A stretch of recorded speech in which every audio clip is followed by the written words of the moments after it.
ফাঁসিবাদকে তাড়ানোর আগেই আমরা বলেছি আমাদের লড়াই ফাঁসিবাদী কাঠামোর বিলোপের লড়াই। আমরা বলেছি ব্যক্তি হাসিনা চলে গেছে, কিন্তু বাংলাদেশে থেকে যাওয়া ফাঁসিবাদী রাজনীতির কাঠামো আমরা ভেঙে দেব। আজকে তার 6 মাস পরে আমাদের বক্তব্যে আমাদের আকাঙ্ক্ষা সত্য প্রমাণিত হয়েছে।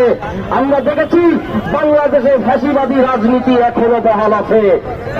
আমরা দেখেছি বিভিন্ন ধরনের ট্যাগ দিয়ে ছাত্রদের জান মালকে হালাল করে তাদের উপর আক্রমণ করা এখনো বহাল আছে।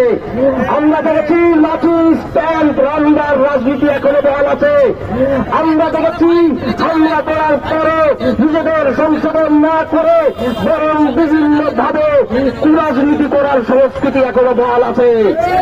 সংগ্রামী ভাই ও বোনেরা, দেশের আগে হাজার হাজার ছাত্র জনতার রক্তের যে শপথ আমরা নিয়েছিলাম, জীবনের বিনিময় হলেও বাংলাদেশ থেকে ফাঁসিবাদী রাজনীতির কাঠামো সেটা যেই করুক না কেন তাদেরকে আমরা উৎখাত করব, ফাঁসিবাদী রাজনীতির কাঠামো আমরা উৎখাত করব। এই শপথ আমরা আমাদের জীবন দিয়ে রক্ষা করবো ইনশাআল্লাহ।